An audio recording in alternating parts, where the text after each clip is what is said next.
All right, so in this video, I want to share with you some advice that's going to fly in the face of what is maybe commonly coached, commonly believed and accepted. Specifically about how to get unstuck from being in a rut, from being down bad, and being able to get momentum quickly and be able to feel like you're starting to win again.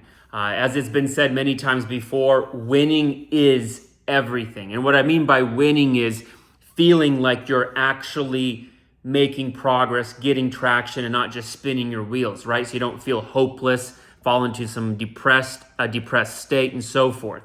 So if you're at all familiar with David Hawkins, he's the guy that wrote Power versus Force, and then a lesser known book, but I think much more applicable, is Letting Go, also written by him.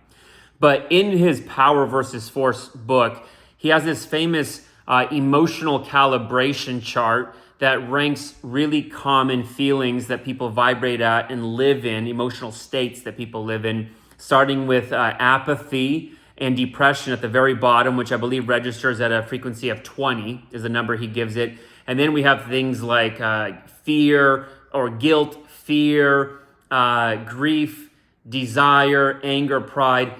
And the first positive one is considered courage, which registers at a frequency of 200.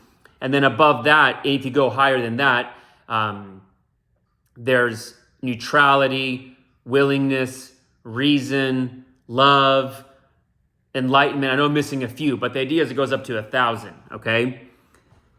Now, why am I bringing that up and how does that help you get unstuck? Well, whenever we as humans start getting into a situation that we might refer to as being down bad or being stuck in a rut or having our back up against the wall, there's usually an emotional state that we're living at that comes with that, right? You get what I'm saying? It's like, let's paint a picture. Let's say you're 2-3 months behind on rent. Let's say that your credit cards are maxed out. Your credit score is shot. People owe you money. You don't have any money for groceries and you have to borrow or beg, friends and family for cash, right? Let's say you got fired from your job. You can't find another job right now, even though you're honestly trying. So paint a scenario like that where, again, you're just down bad, right? There's going to be feelings we feel that coincide with that correlate with that, right? Could be frustration, could be depression, right? Could be even apathy if you feel like you've been trying for a while over and over and over again, but not getting anywhere, right? Let's say that you just went through a breakup and lost your job, or lost your job and then had a breakup. Well, you're probably going to be experiencing a lot of grief and things related to that. So the point is that whenever we are in a place in our life that we can summarize as being stuck in a rut or being down bad, there's an emotional frequency and kind of a state, right? A mental and emotional state that we're usually finding ourselves in. And that is a big contributing factor to then keeping us stuck in the loop and repeating it. You with me? Like, it's hard to be happy and be positive and show up as your absolute best if you're in one of those scenarios that I just described. You with me? Does that make sense? And yet, our emotional state has a huge, it creates our feelings, and our feelings have a huge impact on the action we are or aren't going to take, how we do or don't show up, and the actions we do or don't take has the biggest direct impact on what our future looks like. So if you can find a way to adjust your feelings, you're going to then adjust everything downstream, thoughts, actions, how you show up, and so forth. Now, in a picture perfect world, and if you listen to every guru out there, etc., ideally you want to just somehow elevate yourself magically to love, enlightenment, right? And this is where I have a bone to pick with what I consider kind of like the feel-good personal subgenre of personal development, right? Where it's like these super spiritual, just a super spiritual perspective, a kumbaya, your soul in love. If you're in a scenario where you're broke, behind on rent, credit cards maxed out, don't have a job or income, having to borrow money for food, etc. Down here, so let's say you're down here, feeling love. I mean, maybe I'm just dense or dumb, but to jump to love and operate from love, that is not accessible. Like, I can't access that and truly, authentically operate from it, show up as love, right? So what I want to share with you here is anger is really useful, healthy, and a lot more accessible to reach in order to get out of the rut that you're in or to get momentum. So to think of it metaphorically, and I'll give you two metaphors. You can think of anger as NOS in a car engine. If you try to run the whole car race or, on NOS, you're going to blow out your engine. But in a short dose, in a short burst, the NOS is going to help you to really accelerate. Another way to think of anger is the booster rockets that are attached to space shuttles. They fire up and are needed to get that space shuttle into space to get it out of the orbit of Earth. Once the space shuttle is up at the altitude that it needs to be at, the booster rockets then just detach and fall off and fall back to Earth. Anger, harnessed properly, can do that for you. I have used anger many, many times to get into that initial momentum because anger does have a lot of energy to it, right? Like, think about whenever you have felt angry, right? You're feeling hot, right? Your face might be flushed. You're clenching your jaw. You might be, balling up your fists. You're like muttering to yourself. You're probably thinking a lot of thoughts, right? But there is an undeniable energy to it. Now, if apathy and depression is here, and let's say grief is here, right? And fear is here, and desire is here, and you're living in one of these states down here, which is usually going to be correlated to being stuck, being down bad. Getting up into anger, which is, let's say, right here, just a little bit above these states, getting to anger is a win. I argue, and I would argue to you, that it is a win. And this is something that I coach a lot of my guys that work with me, is I say, when I listen to them and I figure out what's going on in their life, if I can see that they are just somewhere between apathy and depression to fear, guilt, grief, etc., I'm not trying to take them to being, operating from willingness or reason or love. We can talk about that. I use language patterns from that state, but for me to help them knock themselves up into anger is a win, because anger has enough energy to it that you can get leverage on yourself and lock in and get after it. Whatever it is that you got to get after, right? Look, I know what it's like to go through really, really, really bad times. About 10 years ago, I almost committed suicide. I almost took my life. So when I tell you that I've been through dark periods in my life, I've been through dark periods in my life bad enough that I literally was this close to ending my own life. So I know what it's like to just feel like gutted, like there's just nothing going for you. Everything you touch seems to burn and turn to ash. The gods just seem to be against you, however you want to phrase it. I know what that's like, and I've been there more than once. Being able to harness and bottle up some anger at the situation, circumstances, experience that you're going through, and specifically intentionally using it to just get out of this, get this monkey off your back and get into positive action is a win. I've yo-yoed my body weight 3 times big. I've been a chunky dude 3 times, up 50, 60, 70 pounds and then back in, and then back down. The third time and the final time that I went from chunky back to dialed in, I used anger a lot, and it was really, really effective.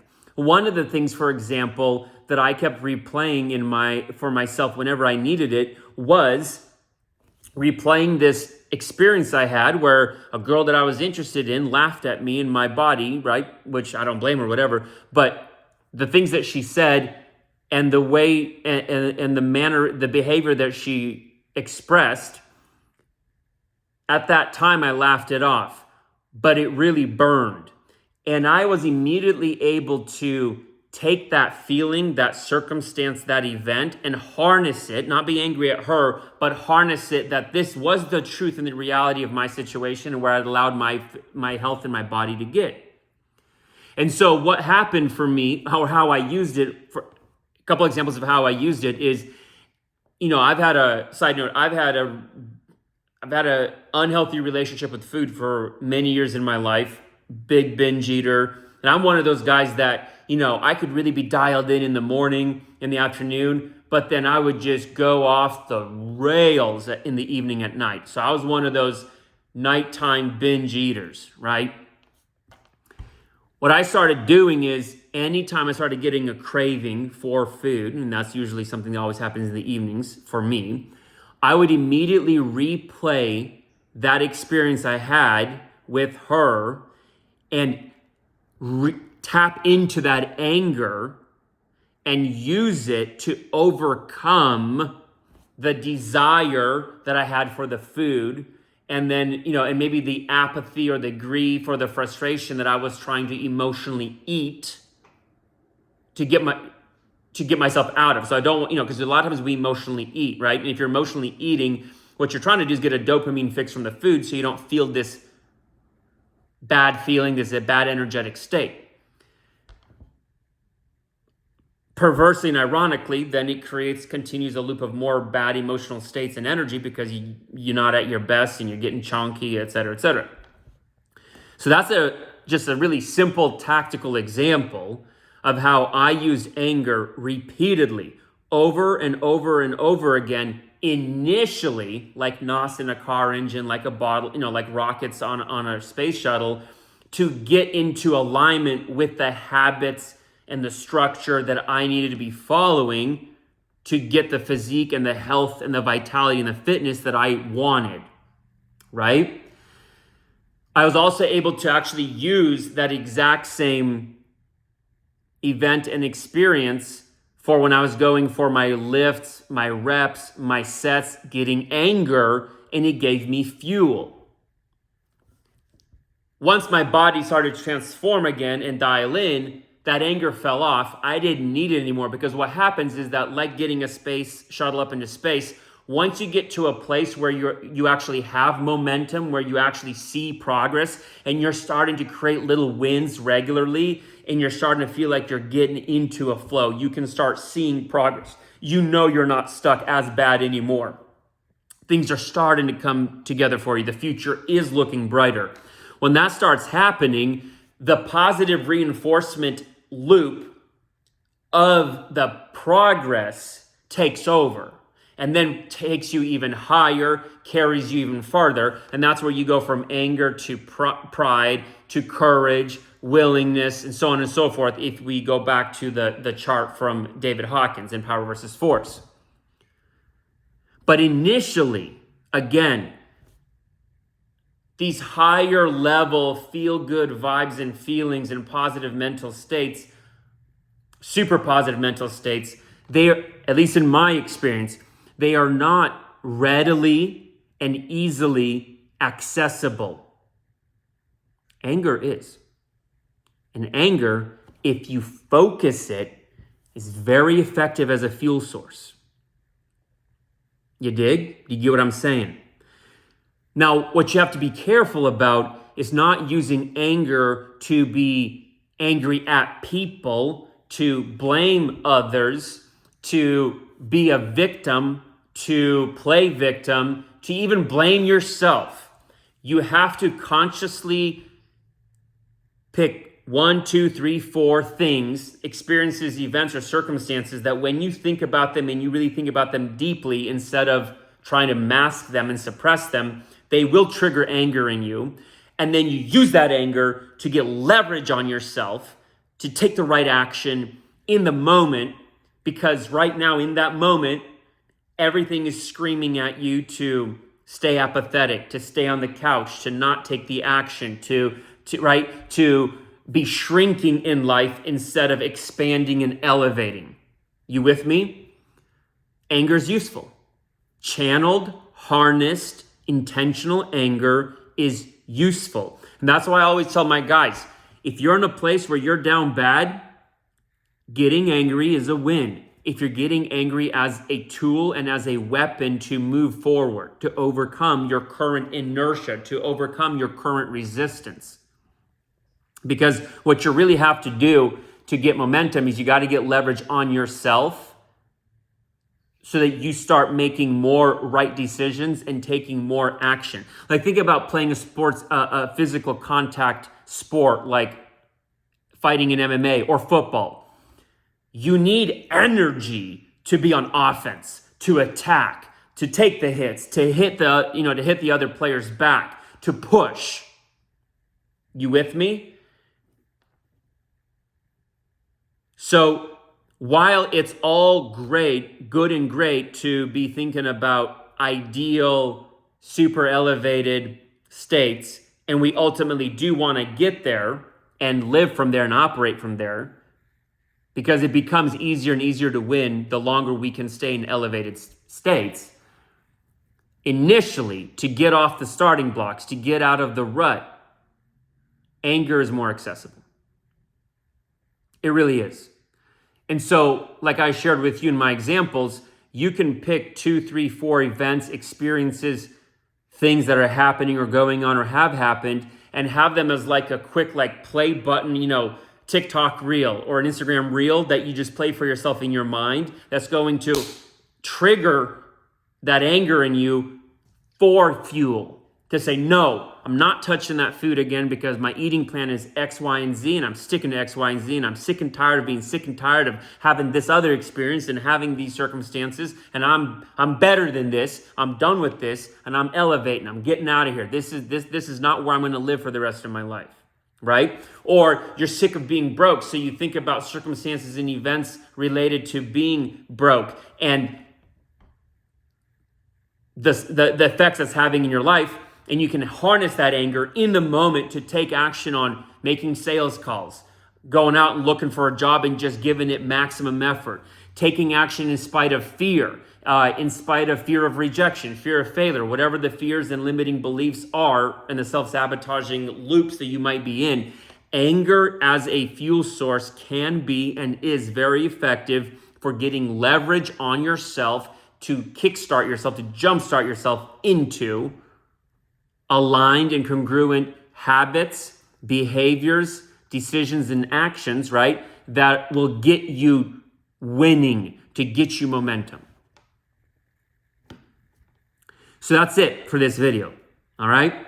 Again, I don't feel like a lot of people will tell you that, and I feel like that flies in the face of a lot of the positive mindset camp. And again, positivity is important. I'm not throwing out the baby with the bathwater, but real talk from the trenches of life, when you get out of reading, when you're not just in a positive kumbaya video on YouTube or a nice book that you're reading, but you might be dealing with a shit show that might be your life right now.